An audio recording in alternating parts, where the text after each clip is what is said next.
संगीता धर्म सागर परिवार से जुड़े सभी भक्तजनों का दिल से बहुत बहुत स्वागत है। आज मंगलवार को सुनिए हनुमान जी की बड़ी ही पावन और दुर्लभ कथाएं। व्यास जी ने कहा, एक बार नैमिषारण्य तीर्थ में 88,000 मुनि इकट्ठे होकर पुराणों के ज्ञाता श्री सूत जी से पूछने लगे, हे महामुनि, आपने हमें अनेक पुराणों की कथाएं सुनाई हैं। अब कृपया करके हमें ऐसा व्रत और कथा बताएं जिसके करने से और सुनने से संतान की प्राप्ति हो तथा मनुष्यों को रोग, शोक, अग्नि, सर्व दुख आदि का भय दूर हो, क्योंकि कलयुग में सभी जीवों की आयु बहुत कम है। फिर इस पर भी अगर उन्हें रोग, चिंता के कष्ट लगे रहेंगे तो फिर वे श्री हरि के चरणों में अपना ध्यान कैसे लगा सकेंगे। यह सुनकर श्री सूत जी बोले, हे मुनियों, आपने लोक कल्याण के लिए बहुत ही उत्तम बात पूछी है। एक बार युधिष्ठिर ने भगवान श्री कृष्ण से लोक कल्याण के लिए यही प्रश्न पूछा था। भगवान श्री कृष्ण और युधिष्ठिर महाराज का संवाद आपके सामने कहता हूँ, आप सभी एकाग्रचित होकर सुनो। हे मुनियों, एक समय पांडवों की सभा में श्री कृष्ण भगवान जी बैठे हुए थे। तब युधिष्ठिर महाराज ने भगवान श्री कृष्ण से पूछा, हे प्रभु, हे गोविंद, आपने मेरे लिए अनेकों कथाएं सुनाई हैं। आप कृपया करके आज ऐसा कोई व्रत या कथा सुनाएं जिसके करने से मनुष्य को रोग, चिंता का भय समाप्त हो जाए और उसको पुत्र की प्राप्ति हो। हे प्रभु, बिना पुत्र के जीवन व्यर्थ है। पुत्र के बिना मनुष्य नरकगामी होता है। पुत्र के बिना मनुष्य पितृ ऋण से छुटकारा नहीं पा सकता और ना ही उसका पुनग नामक नरक से उद्धार हो सकता है। इसीलिए आप कृपया करके पुत्रदायक कोई व्रत बताएं। फिर भगवान श्री कृष्ण बोले, हे राजन, मैं एक प्राचीन इतिहास सुनाता हूँ, आप उसे ध्यान पूर्वक सुनो। कुंडलपुर नाम का एक नगर था। उसमें नंदा नामक एक ब्राह्मण रहता था। भगवान की कृपा से उसके पास सब कुछ था, फिर भी वह दुखी था। उसके दुखी होने का कारण यह था कि ब्राह्मण की जो पत्नी सुनंदा थी, उनके कोई संतान नहीं हुई। सुनंदा एक पतिव्रता स्त्री थी। वह भक्ति पूर्वक श्री हनुमान जी की आराधना करती थी। वह सदैव मंगलवार के दिन व्रत करके अंत में भोजन बनाकर हनुमान जी का भोग लगाने के बाद ही स्वयं भोजन करती थी। एक बार मंगलवार के दिन ब्राह्मणी घर के कामों की अधिकता के कारण हनुमान जी को भोग ना लगा सकी, तो इस पर उसे बड़ा दुख हुआ। उसने कुछ भी नहीं खाया और जब वह सोने लगी तब उसने अपने मन में प्रण किया कि अब तो अगले मंगलवार को ही हनुमान जी का भोग लगाकर वह अन्न जल ग्रहण करेगी। और ऐसा प्रण करके वह भूखी ही सो गई। हे प्रिय भक्तों, ब्राह्मणी सुनंदा प्रतिदिन भोजन बनाती, श्रद्धा पूर्वक पति को खिलाती, परंतु स्वयं भोजन नहीं करती और मन ही मन श्री हनुमान जी की आराधना करती थी। इसी प्रकार 6 दिन बीत गए और ब्राह्मणी सुनंदा अपने निश्चय के अनुसार भूखी प्यासी निराहार रही। अगले मंगलवार को ब्राह्मणी सुनंदा प्रातः काल ही बेहोश होकर गिर पड़ी। हे प्रिय भक्तों, ब्राह्मणी सुनंदा की इस असीम भक्ति के प्रभाव से श्री हनुमान जी बहुत प्रसन्न हुए और प्रकट होकर बोले, हे सुनंदा, मैं तेरी भक्ति से बहुत प्रसन्न हूँ। उठो और मुझसे कोई वर मांगो। सुनंदा अपने आराध्य देव श्री हनुमान जी को देखकर आनंद की अधिकता से विवल हो उठी और श्री हनुमान जी के चरणों में गिरकर बोली, हे प्रभु, मेरी कोई संतान नहीं है, कृपया करके मुझे संतान प्राप्ति का आशीर्वाद दें। आपकी बड़ी कृपा होगी। श्री महावीर जी बोले, तेरी इच्छा पूर्ण होगी। तेरे एक कन्या पैदा होगी, उसके अष्टांग प्रतिदिन सोना दिया करेंगे। इस प्रकार कहकर श्री महावीर जी अंतर ध्यान हो गए। ब्राह्मणी सुनंदा बहुत खुश हुई और सारा समाचार अपनी पति से कहा। ब्राह्मण देव कन्या का वरदान सुनकर कुछ दुखी तो हुए, परंतु सोना मिलने की बात सुनी तो बहुत खुश हुए। फिर उन्होंने मन में ही सोचा कि ऐसी कन्या के साथ तो मेरी निर्धनता भी समाप्त हो जाएगी। श्री हनुमान जी की कृपा से वह ब्राह्मणी गर्भवती हुई और 10वें महीने में उसे बहुत ही सुंदर पुत्री प्राप्त हुई। यह बच्ची अपने पिता के घर में ठीक उसी तरह से बढ़ने लगी जिस प्रकार शुक्ल पक्ष का चंद्रमा बढ़ता है। 10वें दिन ब्राह्मण ने उस बालिका का नामकरण संस्कार करवाया। उसके कुल पुरोहित ने उस बालिका का नाम रत्नावली रखा, क्योंकि यह कन्या सोना प्रदान किया करती थी। इस कन्या ने पूर्व जन्म में बड़े ही विधान से मंगल देव का व्रत किया था। रत्नावली का अष्टांग बहुत सा सोना देता था। उस सोने से नंदा ब्राह्मण बहुत ही धनवान हो गया। अब ब्राह्मणी भी बहुत अभिमान करने लगी थी। समय बीतता रहा। अब रत्नावली 10 वर्ष की हो चुकी थी। एक दिन जब ब्राह्मण बहुत खुश था, उस समय सुनंदा ने अपने पति से कहा, हे स्वामी, हमारी पुत्री रत्नावली विवाह के योग्य हो गई है, इसीलिए आप कोई सुंदर तथा योग्य वर देखकर इसका विवाह कर दी। यह सुनकर ब्राह्मण बोला कि अभी तो रत्नावली बहुत छोटी है। तब ब्राह्मणी बोली कि शास्त्रों की आज्ञा है कि कन्या 8वें वर्ष में गौरी, 9 वर्ष में रोहिणी, 10वें वर्ष में कन्या होती है और इसके बाद रजस्वला हो जाती है। गौरी के दान से पाताल लोक की प्राप्ति होती है, रोहिणी के दान से वैकुंठ लोक की प्राप्ति होती है और कन्या के दान से इंद्रलोक में सुखों की प्राप्ति होती है। हे स्वामी, अगर रजस्वला का दान किया जाता है तो घोर नरक की प्राप्ति होती है। हे प्रिय भक्तों, आगे सूत जी बोले कि इस पर ब्राह्मण बोला, अभी तो रत्नावली मात्र 10 वर्ष की ही है, तो मैंने तो 16-16 साल की कन्याओं के विवाह करवाए हैं, अभी जल्दी क्या है। तब ब्राह्मणी सुनंदा बोली कि लगता है आपको तो लोभ अधिक हो गया है। शास्त्रों में कहा गया है कि माता पिता और बड़ा भाई रजस्वला कन्या को देखते हैं तो वह अवश्य ही नरकगामी होते हैं। तब ब्राह्मण बोला कि अच्छी बात है, कल मैं अवश्य ही योग्य वर की तलाश में अपना दूत भेजूंगा। दूसरे दिन ब्राह्मण ने अपने दूत को बुलाया और उसे आज्ञा दी कि जैसी सुंदर मेरी कन्या है वैसा ही सुंदर वर उसके लिए तलाश करो। दूत अपने स्वामी की आज्ञा पाकर निकल पड़ा। पंबई नगर में उसने एक सुंदर लड़के को देखा। यह बालक एक ब्राह्मण परिवार का बहुत ही गुणवान पुत्र था। इसका नाम सोमेश्वर था।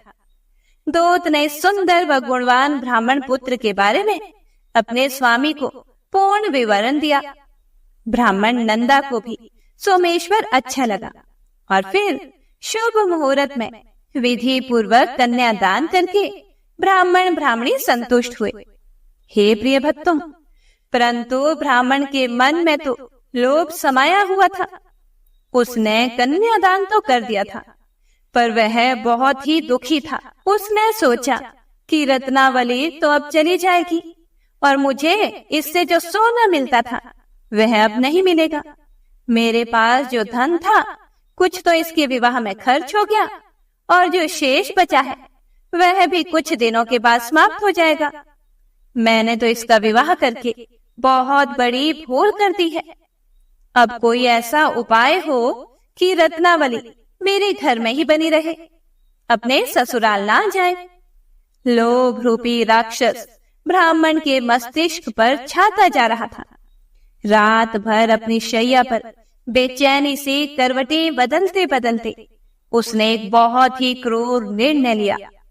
हे प्रिय भक्तों, उसने सोचा कि जब रत्नावली को लेकर उसका पति सोमेश्वर अपने घर के लिए जाएगा तो वह रास्ते में छिपकर सोमेश्वर का वध कर देगा और अपनी लड़की को अपने घर ले आएगा, जिससे नियमित रूप से उसे सोना भी मिलता रहेगा और समाज का कोई मनुष्य उसे दोष भी नहीं दे सकेगा। प्रातः काल जब हुआ तो नंदा और सुनंदा ने अपने जमाई तथा लड़की को बहुत सारा धन देकर विदा किया। सोमेश्वर अपनी पत्नी रत्नावली को लेकर ससुराल से अपने घर की तरफ चल दिया। सूत जी बोले, हे मुनियों, ब्राह्मण नंदा महालोभ के वशीभूत होकर अपनी मति खो चुका था। पाप पुण्य का उसको कोई भी विचार नहीं रहा। अपने भयानक व क्रूर निर्णय को कार्य रूप देने के लिए उसने अपने दूत को रास्ते में अपने जमाई का वध करने के लिए भेज दिया, ताकि रत्नावली से प्राप्त होने वाला सोना उसे हमेशा मिलता रहे और वो कभी भी निर्धन ना हो। ब्राह्मण के दूत ने अपने स्वामी की आज्ञा का पालन करते हुए उसके जमाई सोमेश्वर का रास्ते में ही वध कर दिया। समाचार प्राप्त करके ब्राह्मण नंदा रास्ते में पहुंचा और रोती हुई अपनी पुत्री रत्नावली से बोला, हे पुत्री, रास्ते में लुटेरों ने तेरे पति का वध कर दिया है। भगवान की इच्छा के आगे किसी का कोई वश नहीं चलता। अब तो घर चल, वहां पर ही रहकर शेष जीवन व्यतीत करना। जो भाग्य में लिखा है वही होगा। अपने पति की अकाल मृत्यु से रत्नावली बहुत दुखी हुई। करुण क्रंदन व रुदन करते हुए अपने पिता से बोली, हे पिताजी, इस संसार में जिस स्त्री का पति नहीं है उसका जीना व्यर्थ है। मैं अपने पति के साथ ही अपने शरीर को जला दूंगी और सती होकर अपने इस जन्म को, माता पिता के नाम को तथा सास ससुर के यश को सार्थक करूंगी। ब्राह्मण नंदा अपनी पुत्री रत्नावली के वचनों को सुनकर बड़ा दुखी हुआ। वह सोचने लगा कि मैंने व्यर्थ में ही जमाई का वध करके इतना बड़ा पाप अपने सिर ले लिया। रत्नावली तो उसके पीछे अपने प्राण तक देने को तैयार है। मेरा तो दोनों तरफ से मरण हो गया। धन तो अब मिलेगा नहीं। जमाई वध के पाप के फल स्वरूप यम यातना भी भुगतनी पड़ेगी। यह सोचकर वह बहुत दुखी हुआ। सोमेश्वर की चिता बनाई गई। रत्नावली सती होने की इच्छा से अपने पति का सिर अपनी गोद में रखकर चिता में बैठ गई। जैसे ही सोमेश्वर की चिता को अग्नि लगाई गई, वैसे ही प्रसन्न होकर मंगलदेव वहां प्रकट हुए और बोले, हे रत्नावली, मैं तेरी पति भक्ति से बहुत प्रसन्न हूं, तू वर मांग। रत्नावली ने अपने पति का जीवन दान मांगा। तब मंगलदेव बोले, हे रत्नावली, तेरा पति अजर अमर है, यह महाविद्वान भी होगा और इसके अतिरिक्त तेरी जो इच्छा हो वह वर मांगो। तब रत्नावली बोली, हे ग्रहों के स्वामी, यदि आप मुझ पर प्रसन्न हैं तो मुझे यह वरदान दीजिए कि जो भी मनुष्य मंगलवार के दिन प्रातःकाल लाल पुष्प, लाल चंदन से पूजा करके आपका स्मरण करे, उसको रोग व्याधि ना हो, स्वजनों का कभी वियोग ना हो, सर्प, अग्नि तथा शत्रुओं का भय ना रहे। जो स्त्री मंगलवार का व्रत करे वह कभी भी विधवा ना हो। हे प्रिय भक्तों, मंगलदेव ने यह सुनकर उसे तथास्तु कहकर वह अंतर ध्यान हो गए। सोमेश्वर मंगलदेव की कृपा से जीवित हो उठा। रत्नावली अपने पति को फिर से पाकर बहुत प्रसन्न हुई और मंगलदेव का व्रत प्रत्येक मंगलवार को करके व्रतराज और मंगलदेव की कृपा से इस लोक में सुख ऐश्वर्य को भोगते हुए अंत में अपने पति के साथ स्वर्ग लोक को गई। हे प्रिय भक्तों, व्यास जी मुनियों से बोले कि इस प्रकार जो भी स्त्री पुरुष विधिवत मंगलवार का व्रत करके व्रत कथा सुनते हैं, हनुमान जी उनके सभी कष्ट दूर करके घर में धन संपत्ति का भंडार भर देते हैं। शरीर के सभी रक्त विकार के रोग भी नष्ट हो जाते हैं। तो सभी प्रेम से बोलिए, मंगल देव भगवान की जय। जय श्री राम। हरे कृष्णा। हे प्रिय भक्तों, आइए अब श्री राम नाम की महिमा का रसपान करते हैं। लंकापति रावण के वध के बाद जब अयोध्यापति प्रभु श्री राम की कीर्ति दूर दूर तक फैल रही थी और वह मर्यादा पुरुषोत्तम कहलाने लगे थे, तब एक दिन महादेव शिव की इच्छा भी मर्यादा पुरुषोत्तम श्री राम से मिलने की हुई। पार्वती जी को अपने साथ लेकर महादेव जी कैलाश पर्वत से उतरकर अयोध्या नगरी के रास्ते पर चल पड़े। भगवान शिव और माता पार्वती को अयोध्या आया देखकर श्री सीताराम जी बहुत खुश हुए। माता जानकी ने उनका उचित आदर सत्कार किया और स्वयं भोजन बनाने के लिए रसोई में चली गई। इसी बीच भगवान शिव ने श्री राम जी से पूछा कि आपके सेवक हनुमान जी दिखाई नहीं पड़ रहे। फिर श्री राम जी बोले कि वे बगीचे में हैं। शिव जी ने श्री राम जी से बगीचे में जाने की अनुमति मांगी और पार्वती जी का हाथ थामकर वे बगीचे में आ गए। बगीचे की खूबसूरती देखकर उनका मन मोहित हो गया। आम के एक घने वृक्ष के नीचे हनुमान जी दिन दुनिया से बेखबर गहरी नींद में सोए हुए थे और एक लय में खर्राटे से राम नाम की ध्वनि उठ रही थी। चकित होकर शिव जी और माता पार्वती एक दूसरे की ओर देखने लगे। माता पार्वती मुस्कुरा कर उठी और वृक्ष की डालियों की ओर इशारा किया। राम नाम सुनकर पेड़ की डालियां भी झूमने लगी थी और इनके बीच से भी राम नाम उच्चारित हो रहा था। शिव जी इस राम नाम की धुन में मस्त मगन होकर खुद भी राम राम कहकर नाचने लगे। हे प्रिय भक्तों, माता पार्वती जी ने भी अपने पति का अनुसरण किया और अपने कोमल पांव थिरकाने लगी।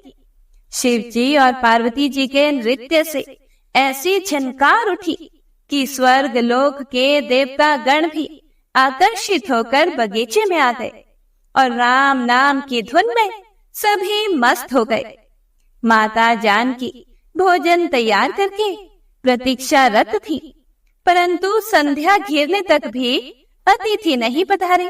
तब मैया सीता ने लक्ष्मण जी को बगीचे में भेजा।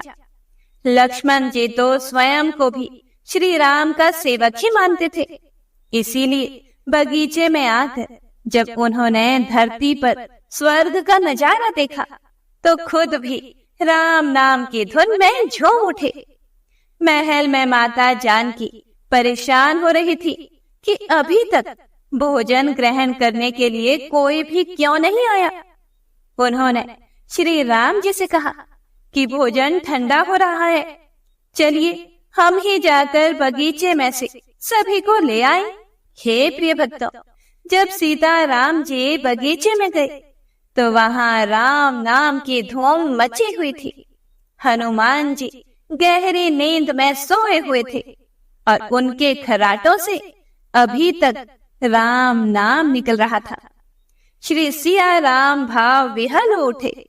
राम जी ने हनुमान जी को नींद से जगाया और प्रेम से उनकी तरफ निहारने लगे। हनुमान जी प्रभु को आया देखकर शीघ्रता से उठ खड़े हुए और नृत्य का समम भंग हो गया। शिव जी खुले कंठ से हनुमान जी की राम भक्ति की सराहना करने लगे। हनुमान जी संकुचाए लेकिन मन ही मन खुश हो रहे थे। श्री सिया राम ने भोजन करने का आग्रह भगवान शिव जी से किया। सभी लोग महल में भोजन करने के लिए चल पड़े। माता जानकी भोजन परोसने लगी। हनुमान जी को भी श्री राम जी ने पंक्ति में बैठने का आदेश दिया। हनुमान जी बैठ तो गए, परंतु आदत ऐसी थी कि राम जी के भोजन करने के बाद ही सभी लोग भोजन करते थे। आज श्री राम के आदेश से पहले भोजन करना पड़ रहा था, तो माता जानकी हनुमान जी को भोजन परोसती जा रही थी, पर हनुमान का पेट ही नहीं भर रहा था। सीता जी कुछ समय तक तो उन्हें भोजन परोसती रही, फिर समझ गई कि इस तरह से तो हनुमान जी का पेट नहीं भरेगा।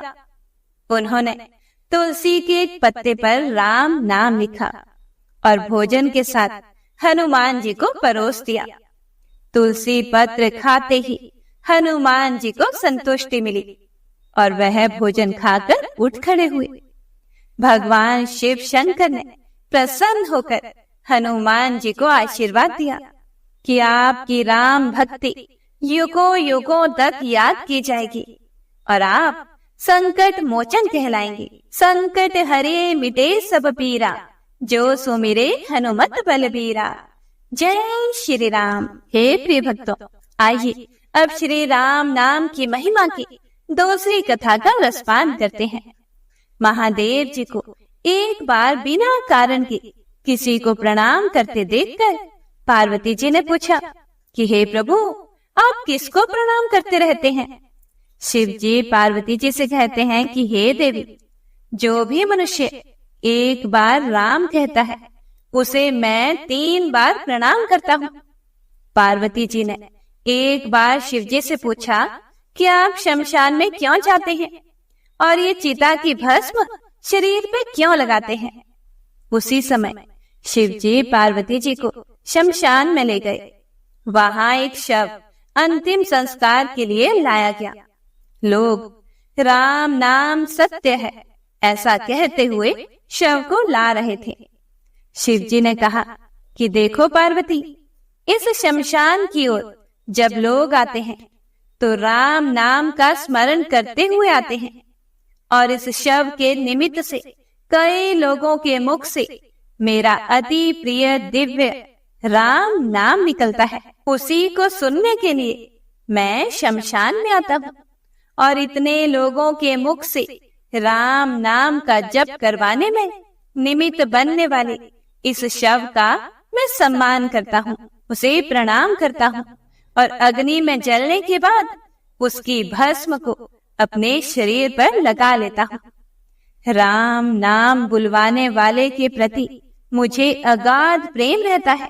हे प्रिय भक्तों, एक बार शिव जी भगवान कैलाश पर पहुँचे और पार्वती जी से भोजन मांगा। पार्वती जी विष्णु सहस्त्र नाम का पाठ कर रही थी। पार्वती जी ने कहा कि अभी पाठ पूरा नहीं हुआ, कृपया थोड़ी देर प्रतीक्षा कीजिए। शिव जी भगवान ने कहा कि इसमें तो समय और श्रम दोनों लगेंगे। संत लोग जिस तरह से सहस्त्र नाम को छोटा कर लेते हैं और नित्य जपते हैं, वैसा उपाय कर लो। पार्वती जी ने पूछा कि वो उपाय कैसे करते हैं, मैं सुनना चाहती हूँ। शिव जी भगवान बोले, केवल एक बार राम कह लो, तुम्हें सहस्त्र नाम भगवान के 1000 नाम लेने का फल मिल जाएगा। एक राम नाम 1000 दिव्य नामों के समान है। पार्वती जी ने फिर वैसा ही किया। श्री राम राम रामेति रमे रामे मनोरमे सहस्त्र नाम ततुल्यम राम नाम वरानने।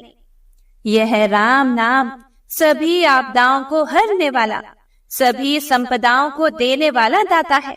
सारे संसार को विश्राम शांति प्रदान करने वाला है। इसीलिए मैं इसे बार बार प्रणाम करता हूँ। हे प्रिय भक्तों, भव सागर की सभी समस्याओं और दुख के बीजों को भूंज के रख देने वाला, अर्थात समूल नष्ट कर देने वाला, सुख संपत्तियों को अर्जित करने वाला, यम दूतों को भगाने वाला केवल राम नाम का जप है। इसीलिए प्रयास पूर्वक स्वयं भी राम नाम जपते रहना चाहिए और दूसरों को भी प्रेरित करके राम नाम जपवाना चाहिए। इससे अपना और दूसरों का तुरंत ही कल्याण हो जाता है। यही सबसे सुलभ और अचूक उपाय है। इसीलिए हमारे देश में प्रणाम राम राम कहकर किया जाता है। तो सभी प्रेम से बोलिए जय श्री राम, हरे कृष्णा। हे प्रिय भक्तों, सूत जी बोले कि हे मुनियों, एक अन्य कथा के अनुसार एक नगर में एक वृद्धा निवास करती थी। उसके मंगलिया नाम का एक पुत्र था। वृद्धा की हनुमान जी पर गहरी आस्था थी। वह प्रत्येक मंगलवार को नियम पूर्वक व्रत रखकर हनुमान जी की आराधना करती थी। उस दिन वह ना तो घर को लीपती थी और ना ही मिट्टी खोदती थी। वृद्धा को व्रत करते हुए अनेक दिन बीत गए। एक बार हनुमान जी ने उसकी श्रद्धा की परीक्षा लेने की सोची। हनुमान जी साधु का वेश धारण करके वहां गए और पुकारने लगे, है कोई हनुमान भक्त जो हमारी इच्छा पूर्ण करे? साधु की पुकार को सुनकर वृद्धा बाहर आई और बोली, आज्ञा कीजिए महाराज। साधु वेशधारी हनुमान जी बोले कि मैं भूखा हूँ, भोजन करूंगा, तुम थोड़ी सी जमीन को लीप दो। वृद्धा दुविधा में पड़ गई, क्योंकि वह तो मंगलवार को जमीन को लीपती नहीं थी। इसीलिए अंततः हाथ जोड़कर वह बोली, हे महाराज, लीपने और मिट्टी खोदने के अतिरिक्त आप कोई दूसरी आज्ञा दें, मैं अवश्य ही उसे पूरा करूंगी। साधु ने 3 बार प्रतिज्ञा कराने के बाद कहा कि तू अपने बेटे को बुला, मैं उसकी पीठ पर आग जलाकर भोजन बनाऊंगा। वृद्धा के पैरों तले धरती खिसक गई, परंतु वह प्रतिज्ञाबद्ध थी। उसने मंगलिया को बुलाकर साधु के सुपुर्द कर दिया। मगर साधु रूपी हनुमान जी ऐसे ही मानने वाले तो थे नहीं। उन्होंने वृद्धा के हाथों से ही मंगलिया को पेट के बल लिटवाया और उसकी पीठ पर आग जलवाई। आग जलाकर दुखी मन से वृद्धा अपने घर के अंदर चली गई।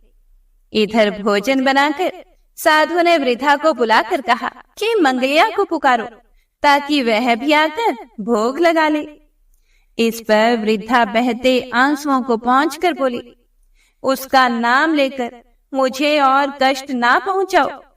लेकिन जब साधु महाराज नहीं माने तो वृद्धा ने मंगलिया को आवाज लगाई और उसे आवाज लगाते ही पुकारने की देर थी कि मंगलिया दौड़ा दौड़ा आ पहुंचा। मंगलिया को जीवित देखकर वृद्धा को सुखद आश्चर्य हुआ। वह साधु के चरणों में गिर पड़ी। साधु अपने वास्तविक रूप में प्रकट हुए।